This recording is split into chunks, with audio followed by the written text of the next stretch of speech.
Hi guys, कैसे हैं आप सब। आई होप ठीक हो। जैसे कि आज इस क्लास में हम पढ़ेंगे सामान्य हिंदी में। एक टॉपिक है पंचमा अक्षर। पंचमा अक्षर, पंच हर वर्ग का पांचवा अक्षर, उसको हम डिटेल से पढ़ेंगे अभी। बस इतना आप समझ जाइए, जो पंचमा अक्षर होते हैं उस किसे पंचमा अक्षर कहते हैं और उनका उच्चारण स्थान क्या है, उनका उच्चारण हम कैसे करते हैं और उनका प्रयोग भी हम देखेंगे कैसे होता है शब्दों में। तो चलिए शुरू करते हैं आज इस क्लास को। देखते हैं कि हम क्या नया सीखने वाले हैं। तो बहुत कुछ नया सीखने वाले हैं। आपको लगता है कि वर्णमाला बहुत अच्छे से हमको आती है, बचपन से हम जानते हैं, लेकिन बचपन में जो चीज़ें बताई जाती है वो हमें सीखने के लिए बताई जाती हैं। समझते हम कब हैं, जब बड़े होते हैं। तो हम आपको सिखाने नहीं समझाने आए हैं। आप सीख चुके हैं, बचपन से सीखते आए हैं वर्णमाला क्या होती है। लेकिन वर्णमाला में आपको कभी भी नहीं बताया जाता जब आप छोटे होते हैं कि पंचमा अक्षर क्या होता है। तो इसको आप बड़े होकर खुद समझना आपको चाहिए। आपको लगता है कि हमें सारी चीज़ें आती हैं, लेकिन अभी ऐसा आपको आज की क्लास में ऐसी चीज़ें बताएंगे जिसको देख करके आपको लगेगा हाँ कि कुछ चीज़ें थी जो हमको नहीं आती थी और पेपर में यहीं से क्वेश्चन पूछ लेता है। देखिए, कंपटीशन बहुत बढ़ गया है। बहुत मतलब कि बहुत डीपली और क्वेश्चन को बदल बदल करके, प्रश्न को बदल बदल करके एक ही प्रश्न को अलग अलग तरीके से, अलग अलग रूप से पूछ लेते हैं। क्योंकि अगर हिंदी से पूछेंगे तो हिंदी का व्याकरण तो बदलने वाला है नहीं, पूछेंगे व्याकरण से ही। लेकिन कुछ चीज़ें हैं जो हम समझते नहीं, बस रटते आए हैं बचपन से, जानते आए हैं, सीखते आए हैं, समझे नहीं हैं। तो जो वही वही चीज़ हमको समझनी है। देखिए, चाहे इंग्लिश का ग्रामर हो, चाहे हिंदी का ग्रामर हो, चाहे संस्कृत का हो, किसी का भी ग्रामर बदलने वाला है नहीं। तो वो क्वेश्चन कैसे बदल जाता है, तो ऐसे बदल जाता है कि हम कुछ चीज़ों को इग्नोर कर देते हैं, सोचते हैं बेसिक सा है, क्या काम है इसका। तो लेकिन वही बेसिक जो हम सोचते हैं क्या काम है इसका, वहीं से क्वेश्चन पूछ लेता है और आप नहीं कर पाते हैं, गलत हो जाता है। तो चलिए शुरू करते हैं आज इस क्लास को। देखिए, सामान्य हिंदी में हम आज सीखेंगे पंचमा अक्षर का प्रयोग और उनका उच्चारण, कैसे हम उनका उच्चारण करते हैं। तो मिलिए ये 25 वर्ड से, 25 अक्षर से, 25 अक्षर से इसको हम कहते हैं वर्णमाला। वर्णमाला में इसको हम कहते हैं व्यंजन। और कौन सा व्यंजन है, स्पर्श व्यंजन है। तो इसको हम वर्णमाला की क्लास में बहुत अच्छे से बताए हैं कि स्वर किसे कहते हैं, व्यंजन किसे कहते हैं, स्वर का वर्गीकरण, व्यंजन का वर्गीकरण सबको बताया। लेकिन यहाँ जबकि हम इतने व्यंजन को ले रहे हैं जिसमें हम पंचमा अक्षर पढ़ेंगे, तो उसके बारे में हम जान जाते हैं।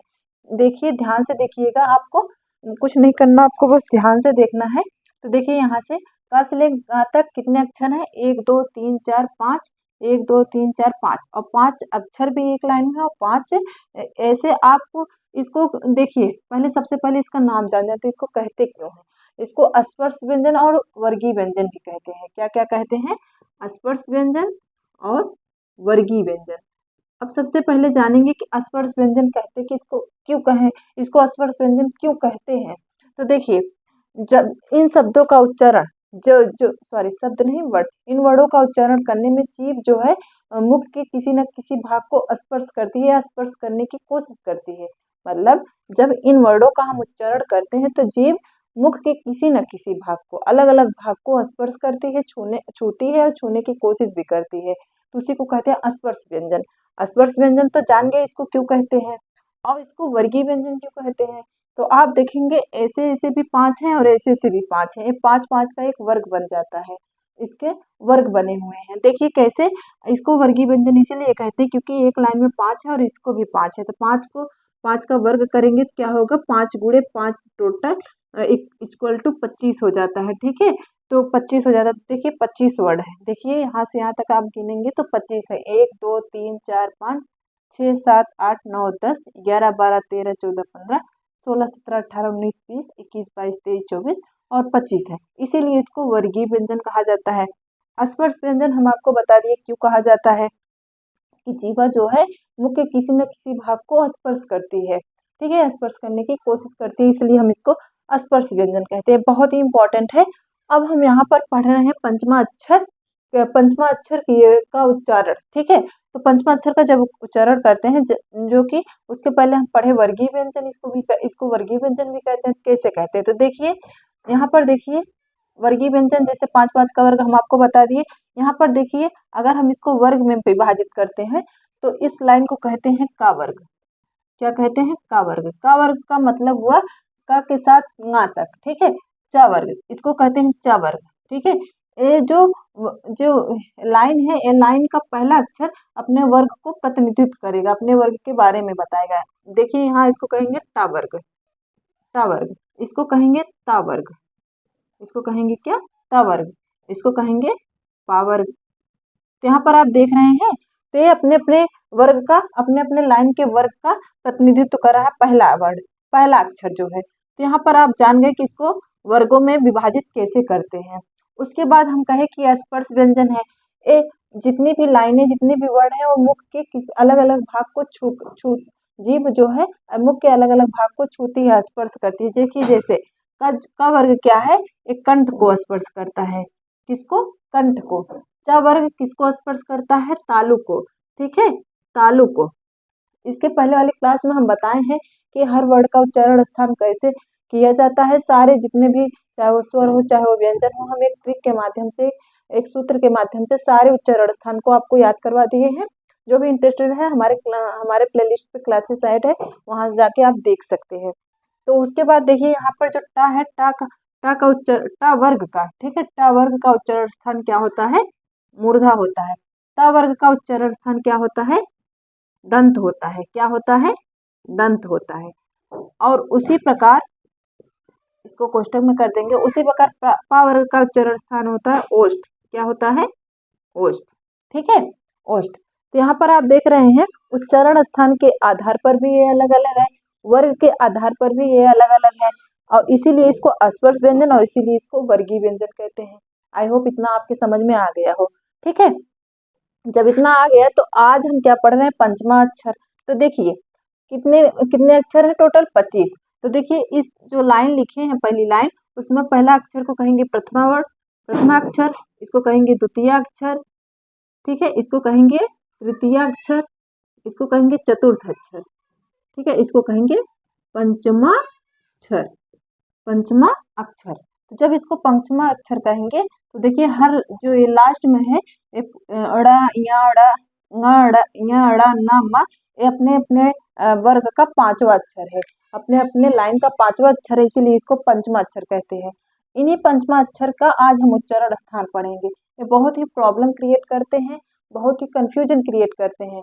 तो आज आपको कंफ्यूज नहीं होना है, डिटेल से देखना है, कुछ चीजें बताएंगे जो आप इससे पहले आप नहीं जानते हैं। तो यहाँ पर आप इतना जान गए कि पंचमा अक्षर किसे कहते हैं। हर लाइन का पांचवा अक्षर, लास्ट अक्षर पंचमा अक्षर होता है।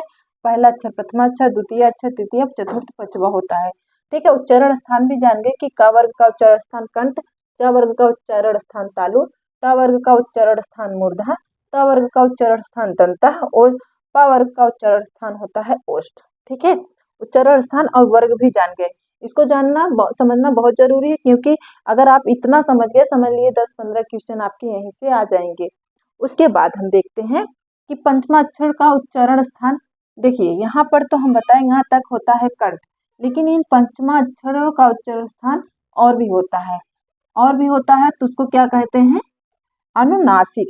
क्या कहते हैं, अनुनासिक, अनुनासिक, क्या कहते हैं, अनुनासिक। तो सबसे पहले इस अनुनासिक का मतलब समझ लेते।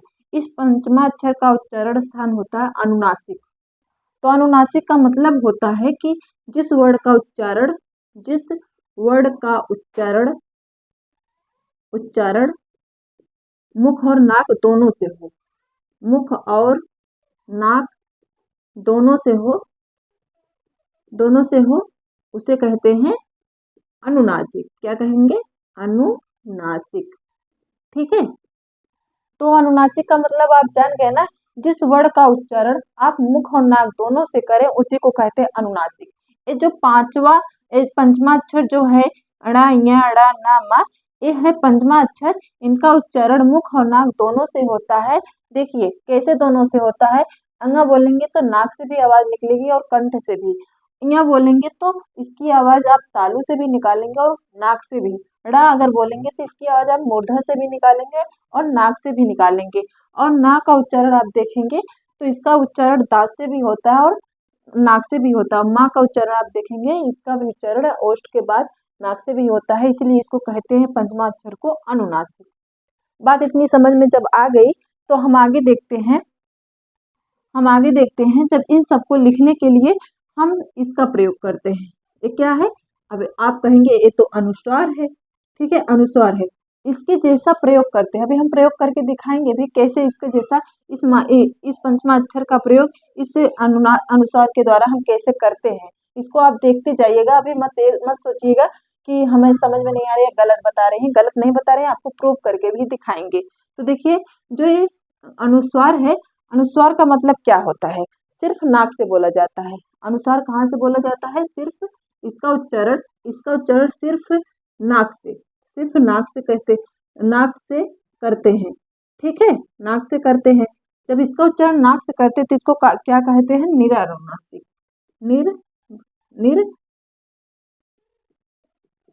निरुनासिक, ठीक है, निरुनासिक। इसका मतलब होता है सिर्फ नाक से, ठीक है, और इसका उच्चारण होता है नाक और मुंह दोनों से। इसका जस्ट अपोजिट है। तो आप जब इसका जस्ट अपोजिट है तो इसका प्रयोग इसमें कैसे होगा, इसी को हम आपको आज की क्लास में समझाएंगे। तो देखिए, यहाँ पर अगर आप इंग्लिश पढ़ते हैं तो इंग्लिश जब आप पढ़ते हैं, अंक की मात्रा खातिर क्या लगाते हैं? इस अनुस्वार के लिए अंक की मात्रा खातिर क्या लगाते हैं? यन लगाते हैं। तो आप देखते होंगे जब इसकी अंक की मात्रा खातिर यन लगाते हैं, तो हम जब हिंदी को इंग्लिश में लिखते हैं तो इस जो माँ को छोड़ के, माँ के लिए यम होता है, बाकी ये जो होते हैं चार अक्षर, इनके लिए हम क्या क्या लगाते हैं? न को यन, य के लिए यन, ड़ के लिए यन, और न के लिए भी यन। और यन का इंग्लिश में उसका इंग्लिश क्या होता है? अंगा, ठीक है।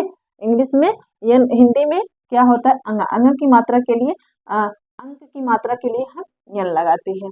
तो देखिए, जब यन लगाते हैं तो जाहिर सी बात है इसका प्रयोग हम हिंदी में इसी के उच्चारण के लिए करेंगे। नाक से जो आवाज ना की निकलेगी उसके उच्चारण के लिए हम करेंगे। देखिए कैसे करेंगे, इसको आप जान गए। अनुनासिक किसे कहते हैं? जान गए। अनुसार किसे कहते हैं? जान गए। अब देखते हैं ये जो पंचमा अक्षर है, इनके प्रयोग में हम की मात्रा का प्रयोग हम कैसे करते हैं। तो सबसे पहले यहाँ थोड़ा सा मिटाएंगे। देखिए, थोड़ा सा मिटाने के बाद अगर आपको अच्छी लग रही हो वीडियो तो आप लाइक कर दीजिए, और चैनल पर नए हो तो चैनल को सब्सक्राइब जरूर कर लीजिए, क्योंकि अगर आप हिंदी सीखना चाहते हैं तो आपके लिए हम बहुत ही बेहतर तरीके से ऐसे ही इंटरेस्टिंग वीडियो आपके लिए लाते रहेंगे, क्लास लाते रहेंगे। तो देखिए, जैसे हम एक शब्द लिख रहे हैं, यहाँ लिख रहे हैं, अगर आपको विजुअल हो रहा हो तो आप देखिए, यहाँ पर हम लिख रहे हैं, जैसे पहला शब्द है गंगा। क्या है? यहाँ पर लिख रहे हैं गंगा, गंगा, ठीक है, गंगा, ठीक है। दूसरा शब्द हम लिख रहे हैं खंजन, खंजन। तीसरा शब्द लिख रहे हैं कंठ, ठीक है, और चौथा शब्द लिख रहे हैं संबंध, संबंध। देखिए, अब यहाँ पर जो बिंदी रखे हैं ये अंक की मात्रा है। अंक की जब मात्रा है, लेकिन अंक की मात्रा का प्रयोग इन पंचमा अक्षर में किया गया है। और पंचमा अक्षर में कैसे किया गया है? क्योंकि ये क्या है? अनुनासिक, अनुनासिक।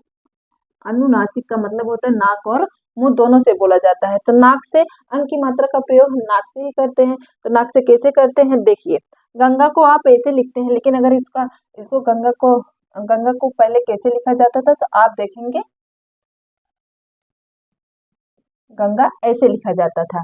कि जो ङ की मात्रा हम लगाए और ङ लिखे, वो कौन सा है? पंचमा अक्षर है। क्या है? पंचमा अक्षर है। उसी प्रकार खंजन को अगर सही पहले की तरह लिखे तो कैसे लिखा जाएगा? तो ऐसे लिखा जाएगा, ठीक है।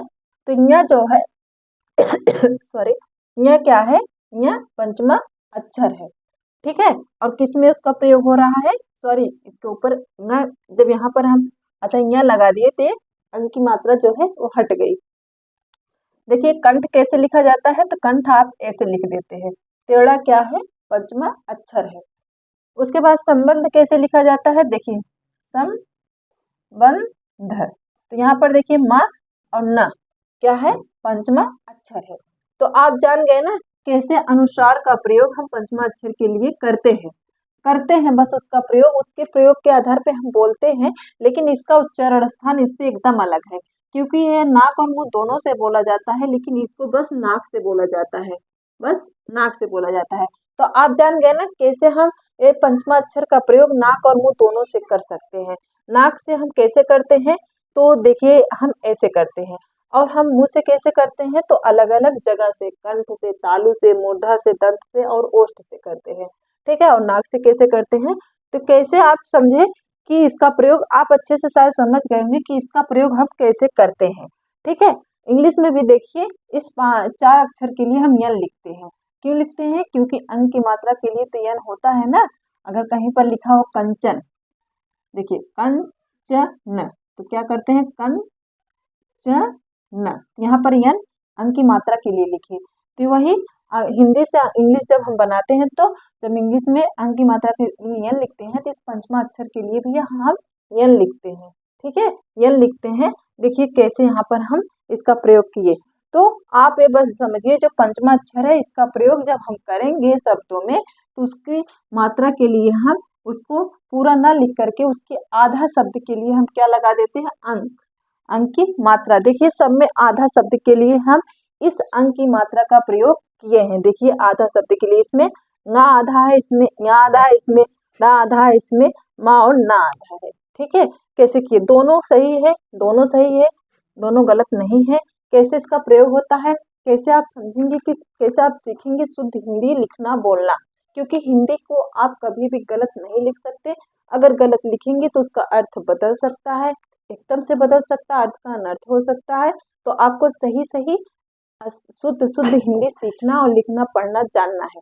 जैसे आप देखते आए होंगे कि दिया रहता है पेपर में कि शुद्ध और अशुद्ध लिखिए, शुद्ध अशुद्ध, अशुद्ध दिया रहता है, कहते हैं उसको शुद्ध बनाइए। तो हमको अशुद्ध पढ़ना ही नहीं है, हमको बस शुद्ध पढ़ना है।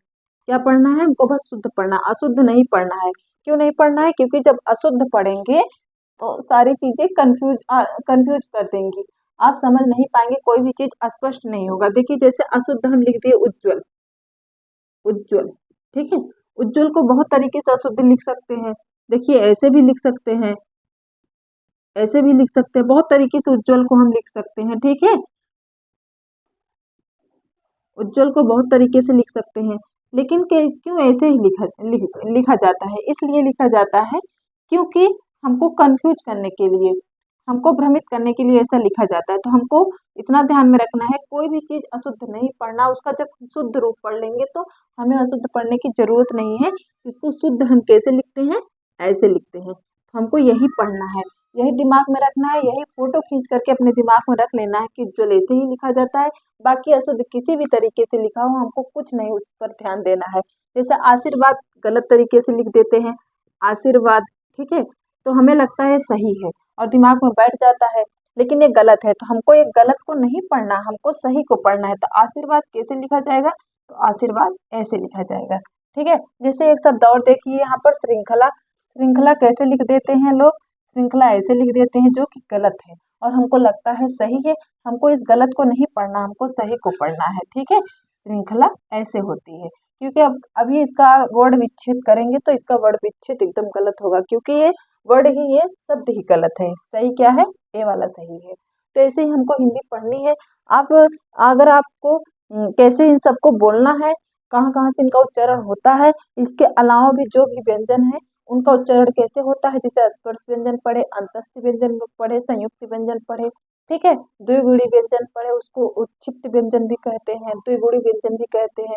काकल्य वर्ण क्या होता है, सबका उच्चारण स्थान, सबका वर्गीकरण, इसके लास्ट वाले क्लास में हम बहुत ही डिटेल से करवाए हैं। एक एक छोटी से छोटी चीज, छोटे से छोटे टॉपिक को हम बहुत ही डिटेल से, बहुत ही अच्छे से कवर करवा रहे हैं। आप ध्यान से, हमारे प्लेलिस्ट में सारी क्लासेस सीरियल वाइज ऐड हैं, आप एक एक करके सारी क्लासेस को देख सकते हैं और बहुत ही अच्छे से, बहुत ही शुद्ध तरीके से हिंदी पढ़ना, बोलना और लिखना सीख सकते हैं। क्योंकि हिंदी हमारी मातृभाषा है, इसको शुद्ध पढ़ना है। एक मानव भाषा है, वैज्ञानिक भाषा है, इसको शुद्ध पढ़ना है, शुद्ध लिखना है। क्योंकि जब तक हम शुद्ध लिखना नहीं जानेंगे, शुद्ध पढ़ना नहीं जानेंगे, तब तक हम उसका अर्थ भी नहीं समझ पाएंगे, अर्थ भी उसका बदल जाएगा। अगर आप अशुद्ध लिख दिए तो हो सकता है पढ़ने वाला उसका अर्थ कुछ और जानता हो, तो अपने मतलब से, अपने हिसाब से वो दूसरा अर्थ निकाल लेगा। तो शुद्ध शुद्ध सीखना है। इसके लास्ट वाली क्लास में हम एक क्लास करवाए हैं वर्तनी। वर्तनी का मतलब होता है, जैसे इंग्लिश में स्पेलिंग होती है, वर्तनी की क्लास में यही बताए हैं कि कैसे संयुक्त वर्ड होते हैं, संयुक्त व्यंजन होते हैं, कैसे संयुक्त स्वर होते हैं। 3 तरीके से बताएं, संयुक्त व्यंजन, संयुक्त स्वर और संयुक्त वर्ण। संयुक्त वर्ण क्या है उसको भी हम लास्ट वाली क्लास में अच्छे से बताए। संयुक्त वर्ण का प्रयोग इसलिए हम बताया आपको क्योंकि जब जो वर्ड संयुक्त होते हैं वो किस किस वर्ड से मिलकर बनाते हैं, कौन पहले कौन आधा होता है कौन पूरा होता है, इसको जानना जरूरी होता है, इसलिए हम बताए। क्योंकि अगर उसको नहीं जान पाएंगे तो उसका सही से उच्चारण नहीं कर पाएंगे और उसका अर्थ भी नहीं समझ पाएंगे। हिंदी बहुत ही अच्छी भाषा है, बहुत ही इंटरेस्टिंग भाषा है, बहुत वैज्ञानिक भाषा है, चीज़ें प्रूव करती है। अगर आप पढ़ेंगे तो बहुत ही मज़ा आने वाला है, बहुत कुछ सीखने वाले हैं। तो आप बताइए आज इस क्लास में आपको कुछ नया सीखने को मिला? अगर मिला हो तो आप कमेंट करके ज़रूर बताइएगा। मिलते हैं अगली क्लास में और भी ऐसे इंटरेस्टिंग टॉपिक के साथ। तब तक आप पढ़ते रहिए, सीखते रहिए। चलिए, धन्यवाद।